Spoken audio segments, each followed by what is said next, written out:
It's pretty amazing that like we have a Savior that no matter what point you're at, no matter how much you care or how little you care about yourself or other people, like he wants to pull you out of it. I asked my sister, I was like, hey, I think I need to like stop drinking. And she was like, great, like how can I help? And I was living with her at the time, so she was a huge support for me in that moment. And so that was like the first initial anchor that I still hold on to, that like remembering that feeling of like, wow, like I was given that chance and here I am, and God pulled me out. To tell somebody that they were going to hell is like limiting God's love.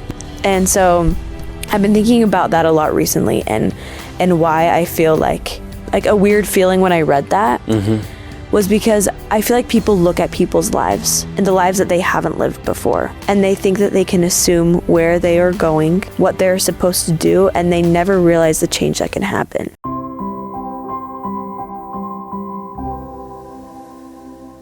Hello and welcome to One Shepherd. This is a place where people of all Christian faiths can come and talk about their journey in discipleship towards Jesus Christ. This is my friend Van Taylor, and we're going to learn a little bit about his story today. But Van, there was a scripture I was reading this morning. It's in Romans 8, which is one of my favorite chapters of all time. Nice. And the scripture is Romans 8:6, and it says, "For to be carnal-minded is death, and to be spiritual-minded is life and peace." And I've been thinking about this a lot because there is a huge difference between being, carnal-minded, worldly-minded, and spiritually-minded. And I've been thinking about this in my own life. And I feel like when you are in the carnal mind, you literally don't notice. Like, it's like something that's like so natural to the point of like, is this how I should normally feel, right? And then when you step out of it and you realize, like, that is when you can look back and see the difference on your life. And so with this scripture and with that, have you ever had a moment like that where you were in the carnal mind and stepped out and were in the spiritual mind again and realized? Yeah, absolutely. I think with any type of addiction or just worldly living, that's like such an easy way to describe it is being carnal minded. And, I would describe it so much that like in the moment, I didn't realize that this is all happening, but I slowly realized that like everything in my life was temporary. Literally everything. Like every bottle would empty, every bowl would run out, every vape would die, everything ran out. My relationships, like nothing was like lasting. And I didn't realize in the moment, but it's like you're basically just like working to refill all these things that just like keep running out. Like, and so you can keep living in this like carnal way. And initially when you first step into that, just like you said, it feels so natural. It's like you get this experience like, oh wow, like maybe this is how life is supposed to be lived, right? But in reality, being able to step out of it later on is when you realize that like it's definitely not the way life was meant to be lived or anything. And so I definitely was in that for a while and stepped out of it into the, I guess, a spiritual mind. I definitely never thought that it would happen. But I would say I've had that experience for sure. Yeah, definitely. And so with that experience and with your life, there's always a beginning, middle, end where you are now, right? Yeah. And so what would you say your beginning of your faith journey started? Yeah, of course. Well, I think, it would, if I'm starting in the very beginning, I was born into a religious family. My parents was really involved in a church, and, I was a good kid, I would say. Like, I didn't have anything particularly that I like. I wasn't super rebellious or anything. Maybe I talked a little too much in class and stuff, but, Don't we all? Nothing crazy, right? Exactly. So, just a normal kid. But I did, from a young age, start struggling with pornography and didn't really talk with my parents about it initially because I was kind of scared. And I didn't realize how much that was going to affect my life, especially because for me, it was never something that was like the main thing. It just always felt like something that was kind of like, it's like, I got to stop biting my fingernails. It's like kind of the same thing, like, someday I got to figure out how to stop, using this thing. And then later on in life, stepped into some worse things. So I guess when I was 16, I started dating a girl who wasn't a member of the church I was going to, and she wasn't super involved in any church. And I had kind of started to drift away from the church a little bit before this, but not a ton, just a little bit. And so when my parents had found out about this, decision and what they thought was going to be best was to move me to Utah to live with my grandma. And so, and I mean, they had kind of found out that I was kind of doing some not great things, but at that point it wasn't anything like super serious, but definitely not good things. So that was kind of the reaction. And then, so from there, that was when I guess for me, I decided just like, okay, it's time to carve my path and figure out who I am. So when they made that choice, I decided to run away and steal a car. So that's a whole nother story. I can dive deeper into that if you want, but wait, I need to know how you stole this car. like the whole like movie, like hot wiring type thing, or like you stole somebody's keys? I stole someone's keys. Okay. And it was someone that I knew. So it wasn't like full blown like Grand Theft Auto, like stealing a car, like throwing someone out the driver's seat. But I mean, it was, I stole their car, which it was not a great thing. But I mean, initially, there's kind of a funny story that I always like to mention was that, so I first just like ran out the front doors like the middle of the day. Yeah. And my parents told me this and I was like, okay, I gotta like figure this out. Just give me some time to think about it. So I grabbed a little bit of money and a craftsman knife and then I just like booked it out the front door. And then I like ran around the corner and obviously I knew my parents were going to come and chase after me. I think that's kind of expected. So I'd kind of hid in this corner and then I waited for my mom to drive and she didn't see me and she drove past and I thought my dad was with her. But then actually I looked down the street after I moved to go the opposite direction and there comes my dad on a mountain bike. And I was like, oh my gosh, I'm cooked. So now I'm like running on foot and I like run through some sprinklers through like a Denny's parking lot. My dad's like getting the bike over the curb and like coming after me. And so I ended up going where like all scared kids go. I went to McDonald's. Duh. And of Where else course, did you go? Option number one. You have the money and the pocket knife. I'm ready. Like I'm ready to live life. He's ready. Like, what else do you need? Yeah. So I ran, went inside McDonald's and then my mom was like at the stoplight. She's also like using streets to try and like keep track of us and stuff. And she's like honking at the stoplight, running this McDonald's. So my dad comes in and he drops the bike. And I found out later when I talked to him about this experience that he thought we were going to like sit down and like sit at the table, get some ice cream, have like sing Kumbaya and go home and call it a day. Yeah. But like obviously in this moment, I'm like, no, I'm Jason Bourne. Like I'm going, like this is my moment. So he drops the bike and he comes and he's in this mindset like, oh, we're going to sit down. So he's like at this table and he kind of comes and like, I just kind of like vault over the table and run outside. And then now I got the bike and he's on foot. So I did GTA the bike, you could say. So I had that. Yeah. And then, so I was like riding down the road and my mom's like driving and my dad's like running after me. And this guy is like driving past us. He rolls down the window and he like yells out to me. He's like, hey, what'd you do? And I was like, yeah. I'm like, they're trying to send me to Utah with a bunch of Mormons. And he's like, keep going. No way. No so way. I was like, just a funny detail. Like that was just the beginning, right? So, so funny. Yeah. And another funny detail is like, it was a small town and they had this Facebook page called Montrose Message Board. I'm from Montrose, Colorado. And so it was like anything would happen. Like anytime something would happen, you would see it on Montrose Message Board, like a missing cat or like a car accident or like. Were you on there next? So yeah, I was on there. Yeah. So they posted about it and I was on the police department's page and I was missing because at this point I'd been gone for a day or two. And so it kind of got like big in the town and I knew a lot of people. My dad was a stake president. So he was serving like in the church.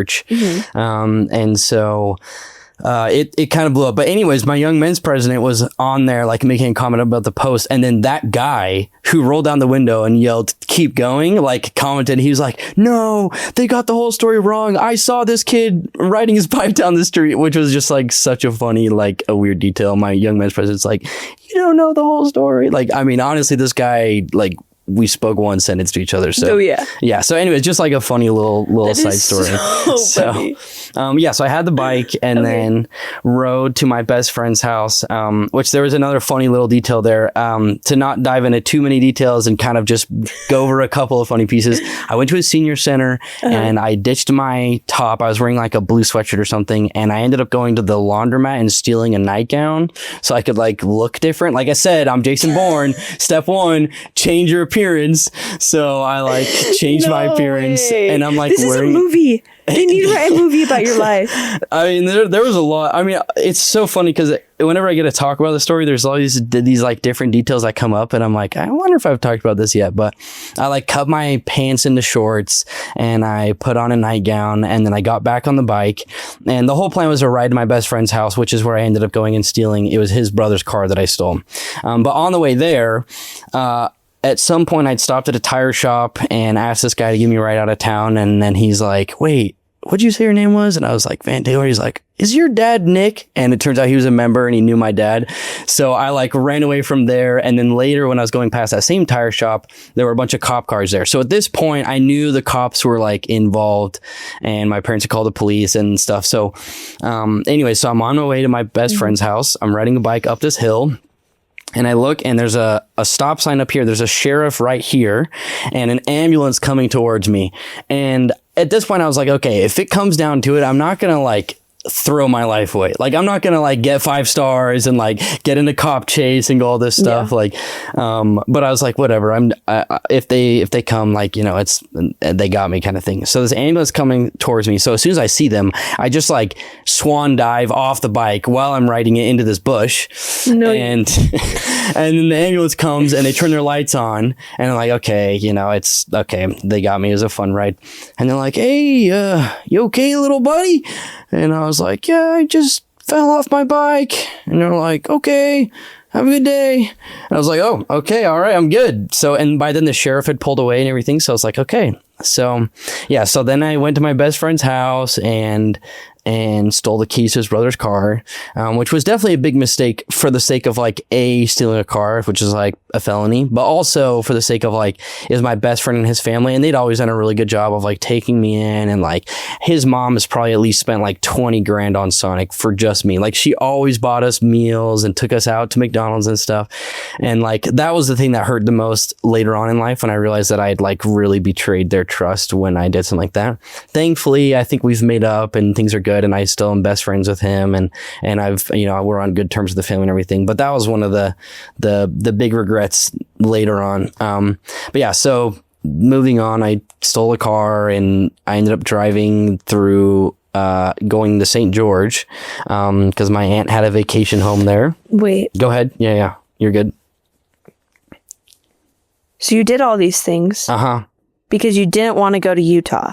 But then you ended up driving to Utah. Yes. Yeah, it's perfect to point out the irony. What? I'm usually the one to point that out, so I'm glad you picked up on that, because like that's so funny. Yeah, that was the ironic part. I mean, hide in plain sight, first of all. You know, again, Jason Bourne, you know, that's one thing. But the main thing is, at this point, like betraying people's trust or something, like in my mind, when I was going through all this, I was thinking like, oh, my best friend's brother would be like, if he knew what was going on, he'd be like, "Oh yeah, I'm glad you took the car." And I ended up going to my aunt's vacation home in St. George. And same thing, I was thinking like, in my mind, I'm like, oh, if she knew what was going on, she'd be like, "Oh yeah, this is totally I'm glad. Fine. Like, I'm glad you went there," kind of thing. Which obviously I found out later that was not the case, right? And so the reason why they wanted me to move there is because they wanted to get me away from this girl that I was dating. So in my mind, I'm also doing this for like partially because I didn't want to move to Utah and I wanted to have my freedom and stuff, but also because I wanted to like be able to date this girl. Yeah. So anyway, so that was kind of the initial thing. And I knew where a spare key was at the house in St. George. And so my cousins had showed it to me, and I went and I unlocked the spare key, and I used it on the door, which I knew open, which is in the garage. And then I pulled the car in, and then I went to use the same key to get into the house. And it turns out that my aunt had a different key for the house versus the one that was just a spare key to get in the garage.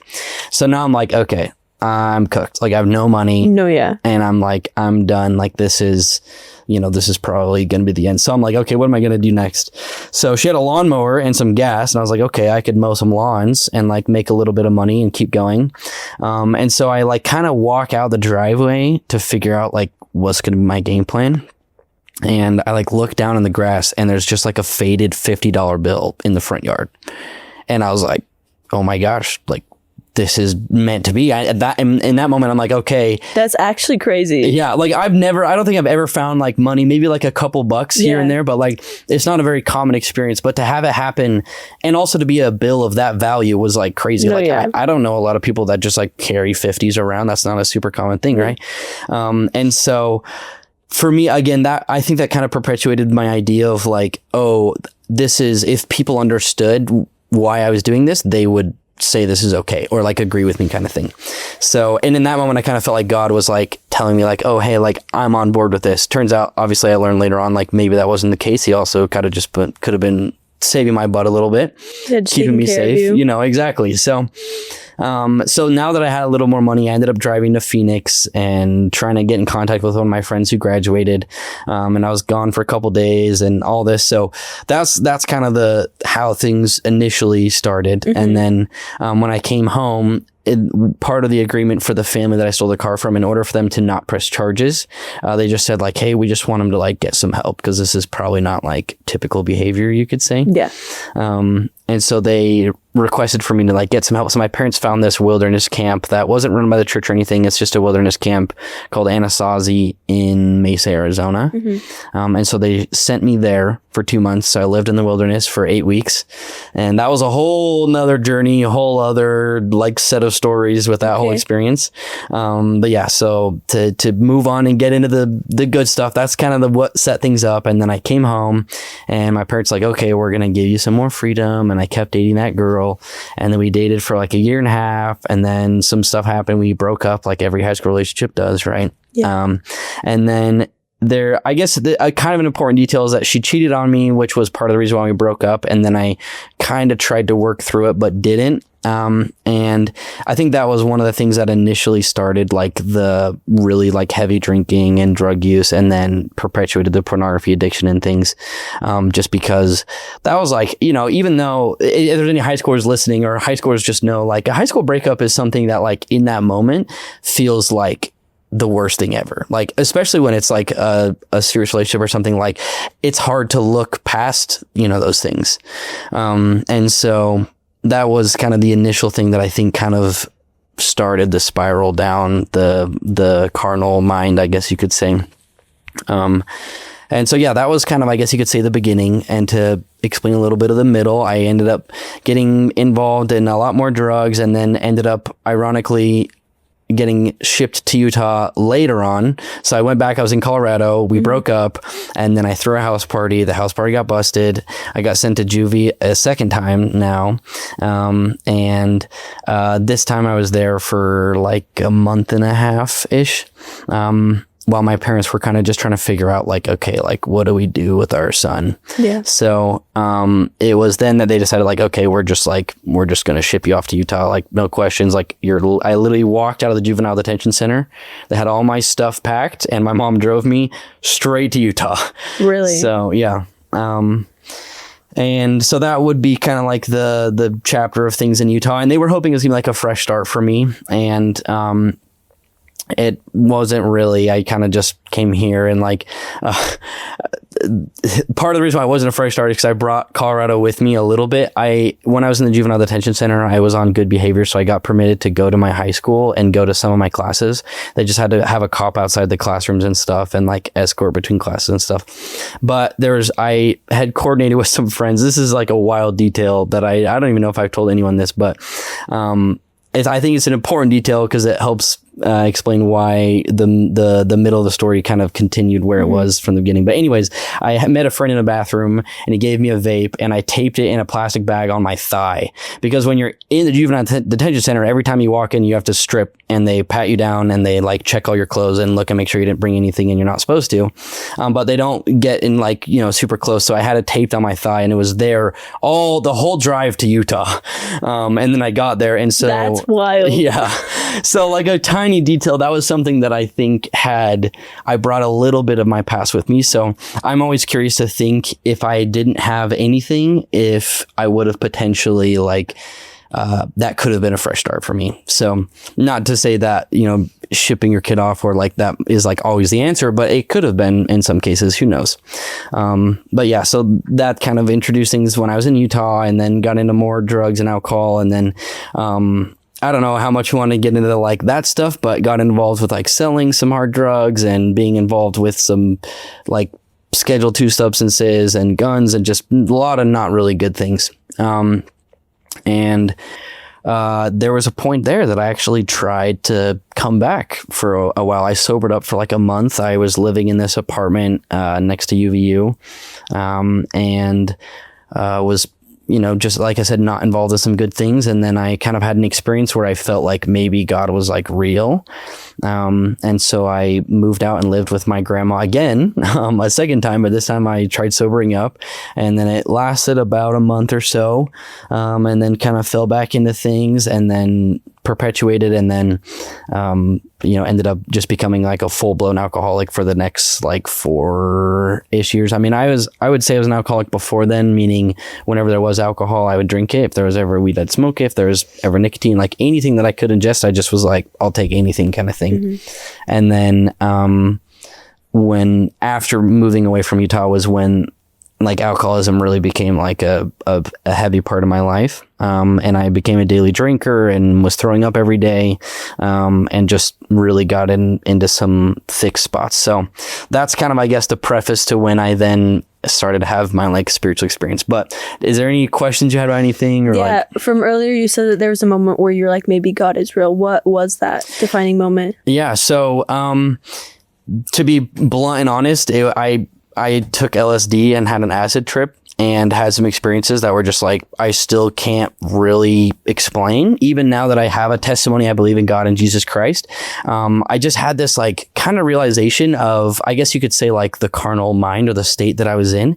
Like I realized that I was a user and an abuser, and I didn't care about a lot of people, and I was focused on myself. And I really got this like I guess some people call it an ego check, or like a ego death, I think is what they call it, where I realized like, wow, I am like actually nothing.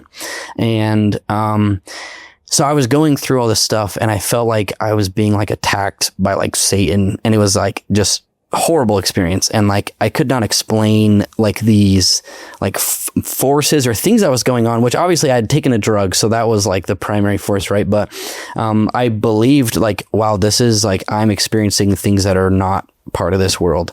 And then that night when all that was happening, I like was laying in my bed, and I had the thought like, oh, I should put on like a song.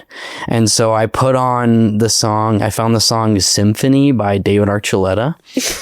Crazy, right? And I played it, and like it just like changed the feeling in the room, and like everything changed. And then like the next morning I was like listening to the Tabernacle Choir in the shower, and my roommates were all like, what the heck? Like we were selling drugs, we were doing drugs, we were involved in all this stuff. And they were like, hey, like, are you okay? Like, what happened last night? And I just like disappeared the night before when all this was happening. I was completely alone. And so for them, they were like, what happened to our friend? Like all of a sudden you're like a church guy. Like what happened? And I just kind of left. And that was the initial experience that made me think like, okay, like maybe God is like potentially real. And so I would say, actually, I wouldn't even say like that. I would take that back and say, from that experience, I was like, okay, at the bare minimum, I know that God is like actually a real being. Like I knew he existed, as equally I knew that the devil existed, like both of them. Like those are two real like beings. That's not just like something that they talk about at church kind of thing. So that was that experience. So that's super crazy. But yeah. And with being in the environment that you were in with your roommates, selling, doing drugs, were there any moments during that time where you, while you were in that carnal state, did you ever think like what I am doing is hurting me and hurting other people? Or were you like stuck in that mindset? It's hard to say. I would say probably, to be blunt and honest, like not really. Like even, there was a guy who took some things that we sold to him. We didn't know this was intentions, but without like diving into too many details, he took some of the things that we had sold him and had taken all of them. Like he bought a larger amount, and he took all of them in one go, and he didn't wake up for like 3 days. And then when he did wake up, his girlfriend ended up calling the cops, or like calling an ambulance to try and get him some help, because he was like not good, and get him like some like hospital help, I guess, like a doctor or something. And then somehow our information ended up getting passed to the police, and the police showed up at our apartment. We didn't have anything there, at least from what we were selling, but we had other stuff, and people went down for different charges and stuff. But like this guy almost died from things that we sold him. And I wish that in that moment that would have been something that's like, maybe what we're doing is like not that good. Like I would say I didn't care about myself like at all. That was like the last thought. And like I was struggling with self-harm and other things. So like that was like the last thing on my worries. Like I didn't care about my body, my future. I didn't think about any of those things. But I would say that in those moments, I did care a lot about the people around me, like my friends and things that I cared about them and stuff. But I didn't care enough about this random guy that I just knew one time to have that really make a difference. But yeah, I don't think so. I think really I was just trapped in that mindset of like, I'm the most important person alive. There's like nothing matters. Like I'm just going to live my life, and I'm just always going to be broke and do drugs and I'll be happy, but yeah, that's how I'd answer that. Yeah. So. I ask because I feel like there's such like a stigma with addiction, where it's like, where people genuinely think that like you can't get lost in it, where it's like people who haven't experienced addiction, they don't understand what it is like to be lost in that addiction, and that you genuinely like forget what you're supposed to care about. Yeah. And you forget like there's more things outside of yourself. Yeah, absolutely. And like I look back on my own life and I think about the things that I said and I did to people during my time of drug use. And it was crazy because like none of those things I would ever say or do now, but in those moments, like you just don't care. Yeah. And it's not like you're actively choosing to not care. Right. It's just like your life is what it is and you're okay with it. Yeah, absolutely. That's a great way to describe it. And and it sucks that you're okay with it, but it's like there's not much you can do. Yeah. And I think that's one of the biggest things that I've learned from Jesus Christ's teachings is, I mean, it's like the basic saying, right? He comes to you where you are.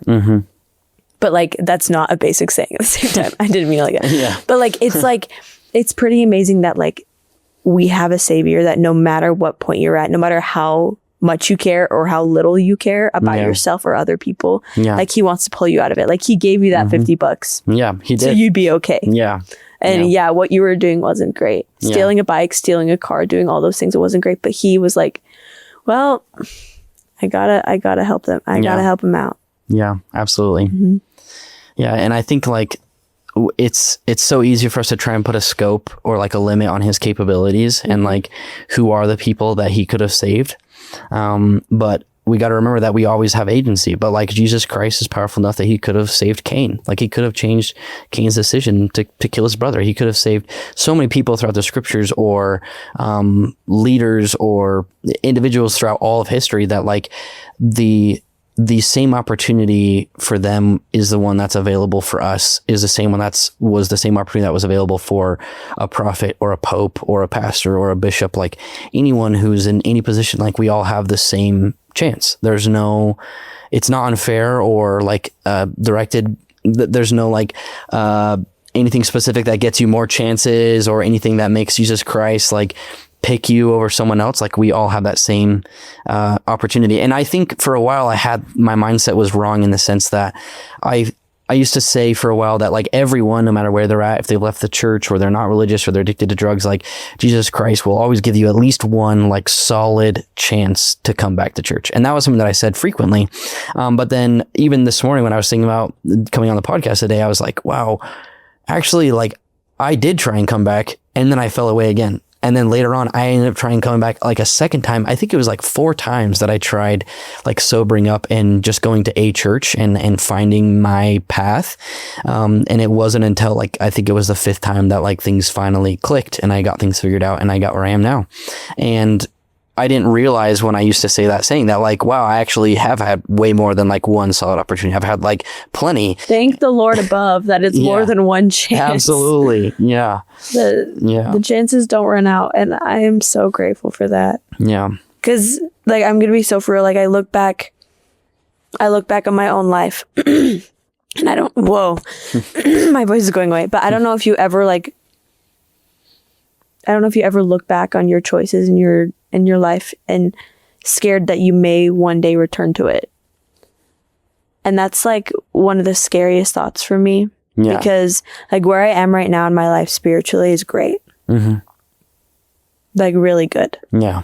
But there's always that, like, nagging in the back of my head where it's like,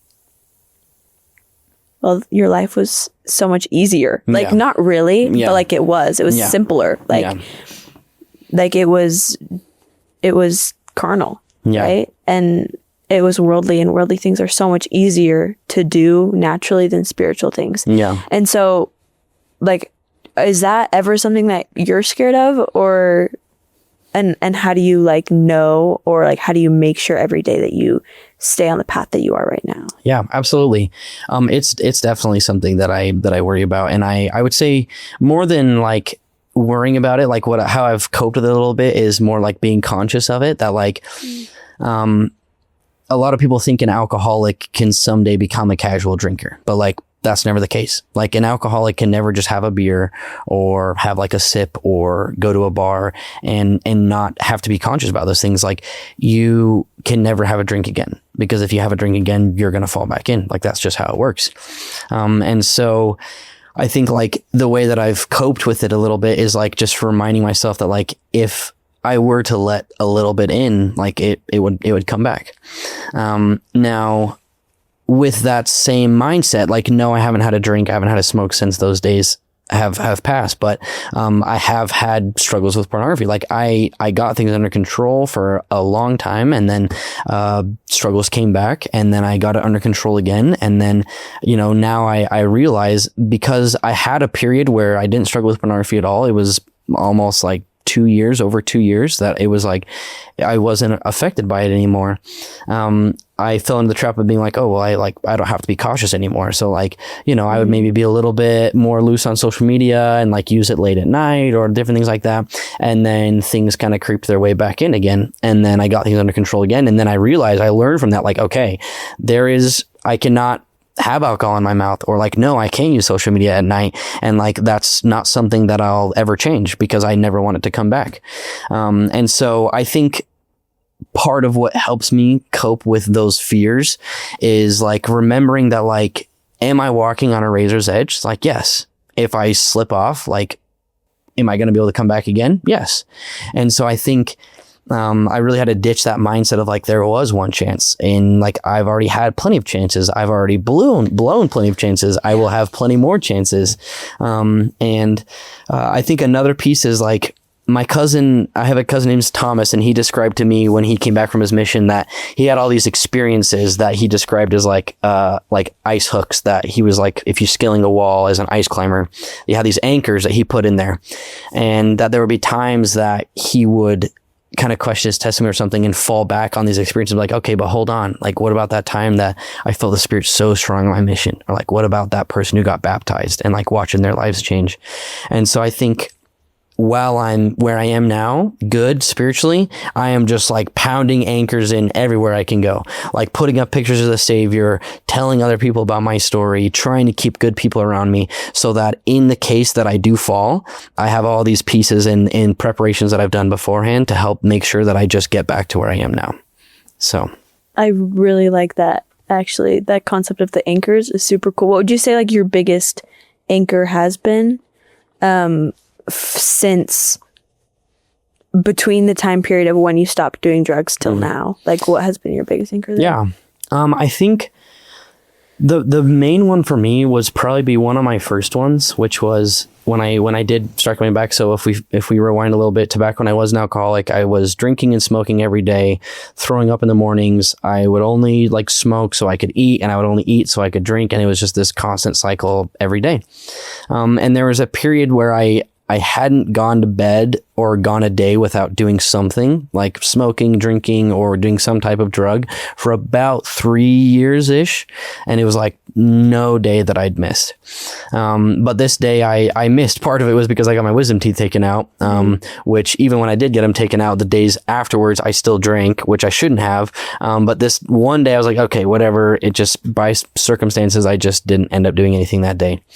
And I went to bed that night and I fell into this like really weird dream state where I wouldn't say I was like really dreaming. It was just like kind of like a vision almost, but I don't know. I can't really describe it very well, but, and I saw my life way in the future and I was like married, I had daughters and my whole family was like really unhappy. And I was involved in some really horrific things.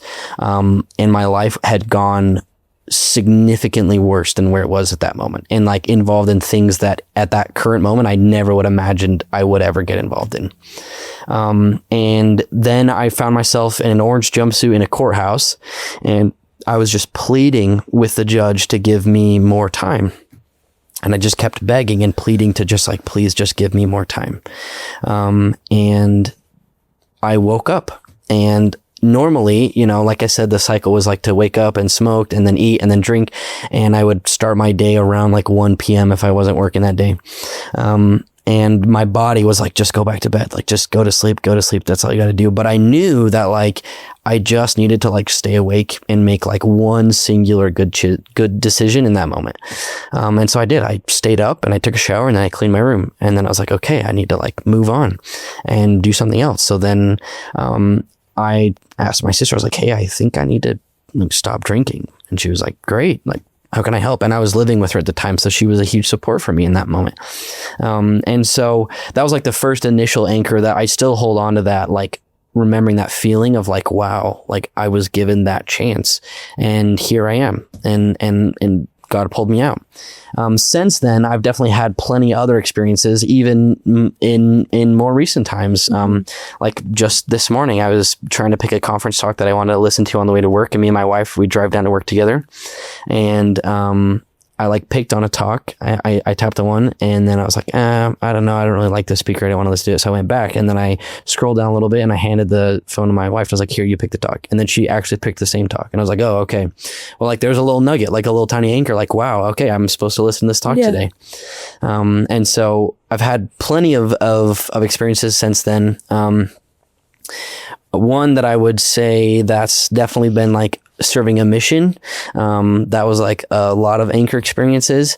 But I think a lot of people are aware of that. And so, I think I also would like, I focus more on the anchors that I've gotten since then, because I think it's more relatable to other people and other people can have those experiences as well. And you know, there's so many like miracles that can happen in your life if you're just like looking everywhere and like trying to find them. Like you'll find those anchors all over. But if I share like a specific experience, I would say for me, it was like the most recent one was when I got sealed in the temple. It's crazy to think that actually happened. Like I went there, I did that. And I mean, if I were to combine all the experiences I had on my mission, which they were incredible, when I got sealed in the temple, that was the experience that like, it was more powerful than any of those combined. And I think that's divine because everyone has that same opportunity. And I mean, also everyone can go on a mission, right? But it's different. Like everyone has that chance to get sealed. And so, for me, when I was kneeling across the altar for my wife and realizing how much love Heavenly Father had for me and getting me on my knees at that altar, it just was life-changing, and I will never forget it. And whenever I think about that day or that moment, it just comes back that I'm like, wow, Heavenly Father has done so much to like bring me and get me to that point. And like I said, you know, that's something that, you know, anyone, even if you don't get married, like you can still go to the temple and experience what it's like to be a part of a sealing. And that was one of the most like strongest spiritual experiences that I had, more recently. So, but that is pretty amazing. I'm so grateful for a lot of things, but I'm so grateful for the chances that you were talking about, because I think it's very okay. So recently, let me tell you a little story. Recently, I posted a video on my channel about the transformation that I have had in my life, and there's very like normal Christian sayings that are said, and one of them was "Hell lost another one," which is a very Christian thing, especially in the South. Yeah. But I just remember reading that comment and I was just like hell never had me. Yeah. Like no matter where I was in my life, like to tell somebody that like they were going to hell is like limiting God's love. Yeah. And so I've been thinking about that a lot recently and why I feel like how do I explain it? Like not hatred. That's a bad word. Like a weird feeling when I read that was because I feel like people look at people's lives and the lives that they haven't lived before. Yeah. And they think that they can assume where they are going, what they're supposed to do, and they never realize the change that can happen. Yeah. And absolutely. that did happen. Yeah. And the love that God had for them during those times. Yeah. Like I bet if somebody was to look at your life, they would not think that you could get where you are right now. Yeah, of course. Because a lot of people will say they believe in change and they believe that Jesus Christ can save. But then when it comes to addiction, they don't think it's possible. Yeah, absolutely. Yeah, that's something that like I think is becoming more and more like mainstream, I guess I could say. That like I think we're all starting to realize like, wow, like there's literally no one that Jesus Christ can't go and save. I think like it's just incredible that like Christian music right now is becoming one of the more popular genres of music among younger people. And like one of the craziest examples I think in more recent times of this, and I'm going to go off on a little bit of a whim here, but you just got to trust me. Okay. But like, are you familiar with the group, the Suicide Boys? Have you ever? Okay. So like, do you know their story? Didn't they just like recently come to Christ and they like changed their lyrics? Yeah, they literally turned everything around. I went to one of their concerts before my mission. And then like coming back and hearing that, I was like, what? It's like, So I'm curious. I wonder if we were, because I've seen them in concert 3 times. Did you go to one in Utah? Yeah. It was in 2023. It was like the Grade A concert. Okay, so I went to Grade A, but it was earlier. Mine would have been in like it was right before 2019. Okay. So, but yeah, so, and you know, their whole concept of why they got their name and everything was like, if they didn't become famous by the time they were 30, they were going to kill themselves. And like, you know, their music is like, before it was like, you know, there's rap, but then their rap is like 666 and devil and drugs and all this. And like, that was their big thing. And also they were heavily addicted to heroin and tons of other like, the drugs that people say like, oh yeah, like you're not coming back from that kind of thing, but they were addicted to all of them, right? And and they're now Christians, and like their music still swears, but it's still a little. I mean, I haven't listened to some of their more recent stuff. My brother-in-law was telling me about it, and so I honestly did like I could not even fathom that when he told me that, even from my experiences. Like I was like, that just blows my mind. So I looked up a video of them and of him, Scrim specifically, talking about that experience, and he's the one that of the two I would have guessed would be harder to come back, but then he ended up being like he had this super powerful testimony. He's explaining, he's like swearing, saying all these bad words as he's talking about, but he's like, you know, I think God like gave us this community of people that like we could go and grab the lowest people that have no friends, that are like at the bottom of the barrel, and bring them in and give us a platform to like broadcast his message to them. And I felt the Spirit and he's cussing up a storm, but like I felt the Spirit as he said that, and I'm like, you know, that is an incredible like testimony of where the world is going. Like things are changing, like the world is waking up, like it is happening right in front of our eyes to see some of the most like darkest, like if there were some like Christian mom or something that found or that were to listen to that music, like it's disturbing. Like it would be really hard for them. And then to imagine them coming back and to change and dedicate their whole platform to something like that is just incredible. And, you know, it's just that the world is changing, and I don't know if I would even limit just to Christianity, but just like the people of the world are looking for God. And I think if I can expand a little bit on that, or are you going to say something? No, go ahead. If I can expand just a little bit on that, I think in my case, especially, like half of my testimony comes from the fact that I became an alcoholic and a drug addict and went through those experiences. And then the other half of it is the good things that have come after leaving that. But I would still consider those experiences part of why I have a testimony. And so I believe that like Heavenly Father and Jesus Christ have learned and practiced and perfected the art of using Satan's tactics to literally turn people to him. Like Satan's most powerful tools, drugs, pornography, alcohol, the things that make it the most likely for them never to go back to Jesus Christ, are now becoming the tools that like people are madly depressed. Like Satan's gotten so good at making people miserable that it's like pointing them back to Jesus, which is like the most incredible thing to see, that like the man who can use spit and clay and heal a blind man can also use drugs and alcohol to bring kids back to him.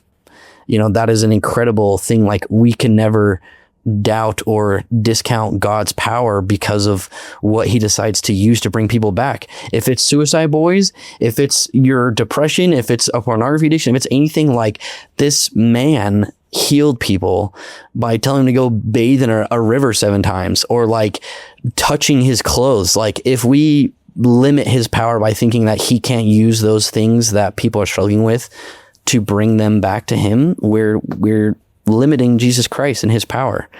And so my like hope would be for mothers and parents and people out there who have friends who are struggling with that. Like, don't forget that like God's ingredients for miracles are endless. And, you know, you just have to believe and know that like he has that power. And so like, don't limit him just because they're struggling with those things. So that's my little rant. I love it. To go along with what you just said, there's a comment that I just recently got, and they asked, I'm trying to think of their wording. How does somebody approach somebody who is extremely defiant against God and the church? Like, what do you think is the best way to approach somebody like that? Yeah.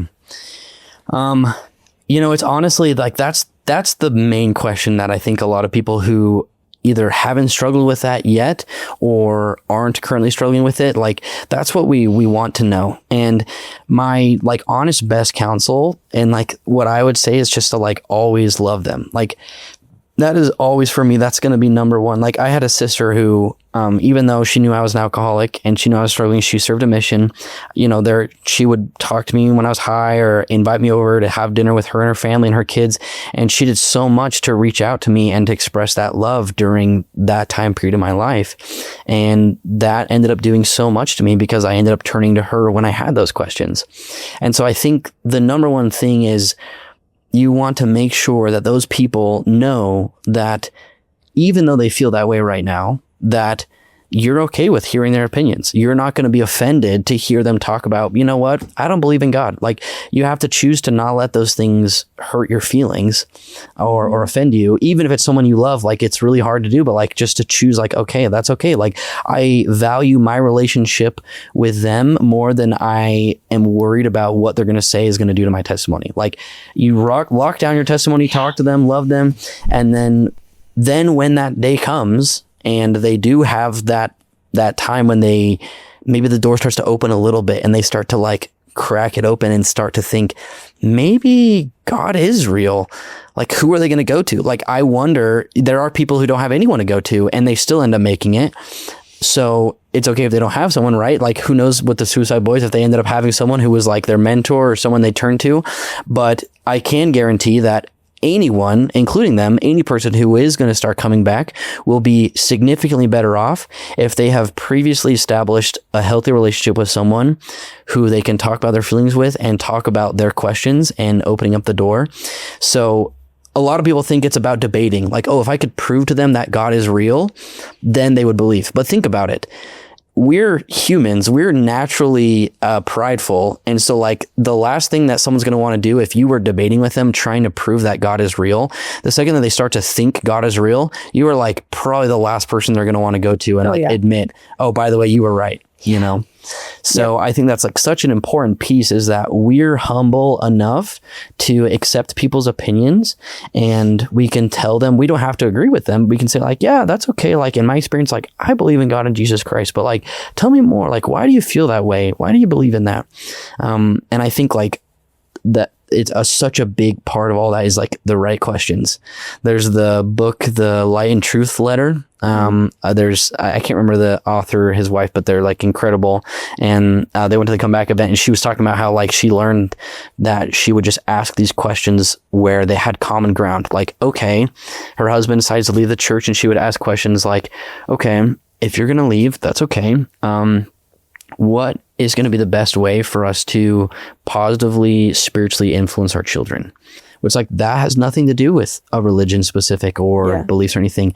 And so I think like good questions is a really good way to be able to open up that door for those people who are kind of struggling.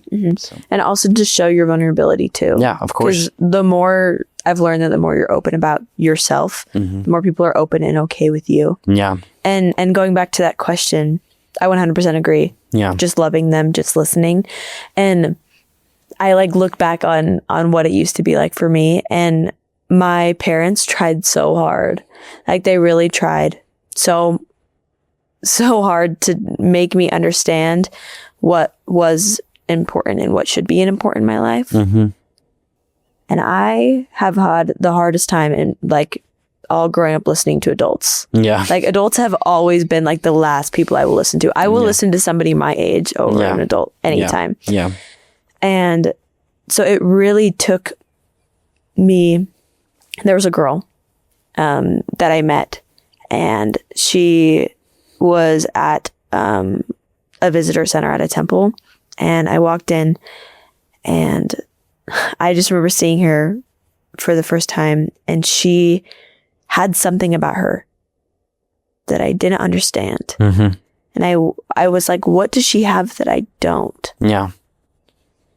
And I just like, she walked us around. She showed us pictures of Jesus and the Christus. And there's the first time you walk in, there's like a wall, and it has like every parable of Jesus on it. And she was just going through and talking about these parables. And I was listening, but I was also like looking at her, and I was like, why is she so happy? I literally didn't get it. Like I genuinely could not understand. And it wasn't until later where like I realized it's because she had God. Yeah. And it was also then that I realized that I had God too. I was just locking my heart. Yeah. I do not ever believe that God ever steps away from us. Yeah, ever. Absolutely. And I believe that his love is like, there has to be a bigger word for love. Yeah. Because like God has more than love for us. Yeah. It's admiration and peace and like necessity to help us. Yeah. And like it really does go by example, like with what you were saying, and good questions, and just being a human being and not being somebody who's stuck up and thinks that they know everything. Because a lot of people don't listen to angry people or listen to over opinionated people. Yeah. Who aren't showing love as they do it. Yeah, of course. Because there's a difference in being opinionated, and then there's a difference in trying to convince. Yeah. And when I was in that mindset, like debate was my favorite thing of all time. Yeah. I've always loved to debate, like naturally. And so if somebody was trying to come up to me and be like, hey, like my life is so much better with Jesus in it. Like, why aren't you doing that? Like, you better believe we'd be talking for like 3 hours, and I would try to convince you that you were wrong. Yeah. So I love what you said, and it really does come with a big peace in mind and realizing like I can influence people, but I don't have to convince them. Yeah. Like the Spirit does that. I don't need to do it. Yeah, absolutely. At all. And I'm so grateful for the Spirit. My last question to you would be, during this time in your life, how do you feel like the Spirit specifically talked to you from like the beginning to the end, which is super broad. But how do you feel like the Spirit helped you get to where you are today? Yeah. I think the Spirit in the beginning for me, there were a few different pieces. One was when you haven't had the Spirit for such a long time, Like think about, I mean, you've had experience with drugs and things. You're probably familiar with tolerance, right? And maybe generally people are familiar with tolerance. Like when you smoke a lot of weed, all of a sudden when you smoke a ton of it and you get to a certain point that like you need more, or like it doesn't feel the same. You don't have the same experience. So one thing that is a positive like outcome or side effect to someone who has been away from the church or away from the Spirit for so long, is that when their tolerance is low, you could say, right? Yeah. Like they have a low tolerance to the Spirit. So they're very sensitive when that time comes. So they might have ignored the Spirit many times previously.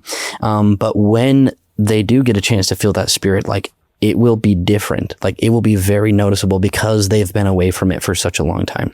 And it's not our job to make them feel the Spirit. It's not our responsibility to like go and say something or do something or force someone to feel the Spirit. Like we have no control over that. Only God knows.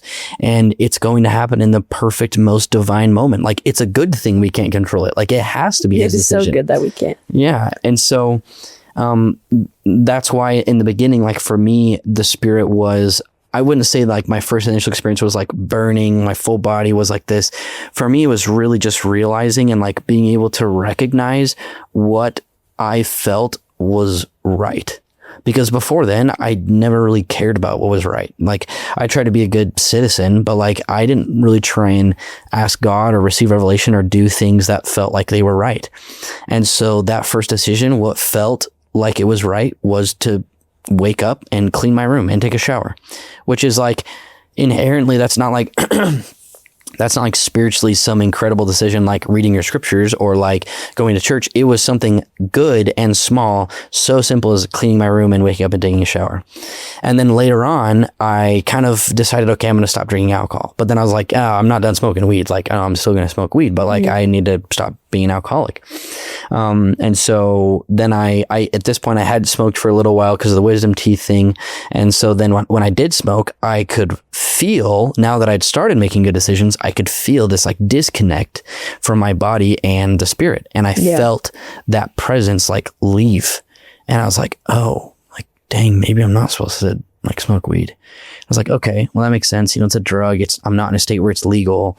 And I'm like trying to convince myself like, oh, maybe if I was in a state where it's legal, that would be different. Cause like, so I'm like, okay, well, nicotine, like, you know, whatever, that's only against like a specific church, but like in a lot of places, it's totally fine. Like no problem. So I'm like, whatever, but you know, I'll keep, and I was addicted to vaping. So I'm like, whatever. And then I quit smoking weed, quit drinking, but then I'd wake up in the morning and I'd start working at my job. I worked from home.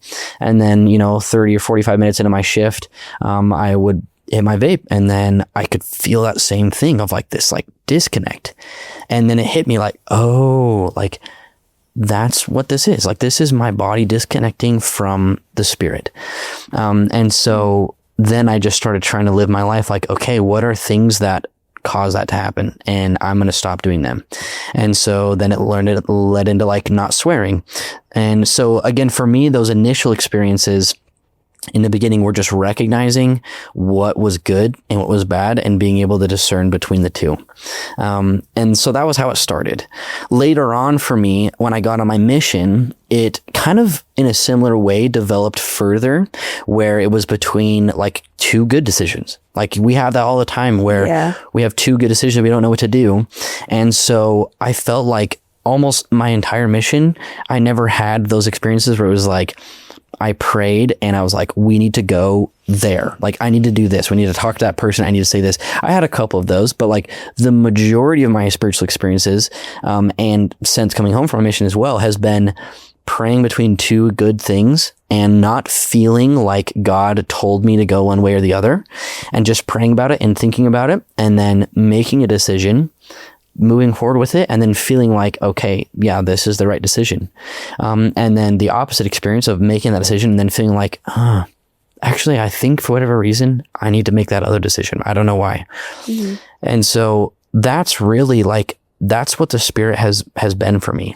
When I get emotional, like when I was talking about my ceiling, that's a different aspect of the Spirit, which is, I think, to teach me sacredness and remind me to only talk about those experiences in moments when I feel prompted by the Spirit. And so it's kind of like, for me, the Holy Spirit is something that helps me make choices. And then it also helps me keep things sacred. And like be reminded of like how I should behave when I'm in sacred places like a church building or a temple or like a synagogue or wherever place I might be, making sure that I follow the Spirit and recognize when the Spirit's letting me know like, hey, this is something you need to like, this is a spiritual matter, like be cautious. So, but yeah, that's been my experience. I've never been the kind of guy who's just like, man, I feel so strong every day. I wake up, it's here, it's there, I see it. And, and I think there are people who are like that. But for me, that was never really the case. But I still believe, from all those previous experiences that I've had. It's crazy how it's like a parent, like God parents every single one of us differently. Yeah. And he knows how to teach every single one of us a different lesson. Yeah. And in a different way. And so like for you, yours isn't going to be some big, massive thing that you see. Right. But like at the same time, it is because your life is that way. Yeah. Like your life is some big, massive miracle. Like you came back from things that people don't believe people can come back from. Yeah. And so I think it's also important to like, yes, there are the feelings that we get from the Spirit and the guidance that we get. Yeah. But then there's a long-term path that we're also given that we also need to keep in account. Yeah. Because that is a big, massive thing that did happen. Yeah. Which is pretty amazing. Absolutely. Well, thank you so much for sharing your story. And I love how earlier you said, like, the more you talk about it, like, it helps you remember what's happened in your life. Yeah. So keep talking about it because we can't be afraid to talk about Jesus. He was never afraid to talk about us. Yeah, so. Absolutely. Yeah. Well, thank you so much. Yeah, of course. Thanks for having me on. I'm happy to talk about it. Anyone who struggles with it or has someone who struggles with it or has questions about it, I just love, like, I feel like that's the best way for me to pay back Heavenly Father and Jesus Christ for pulling me out of the trenches, breaking me out of prison, is to just try and give any tips or advice or answer questions or tell my story to other people so they know, like, it's possible for anyone, and like in your case as well, right? Like there's so many people, it's constant, it's everywhere. So it is. So thank you. Yeah, of course. Keep doing it. Well, thank you guys so much for watching One Shepherd and joining us today. Just remember, God loves you and to pray. And peace. Bye.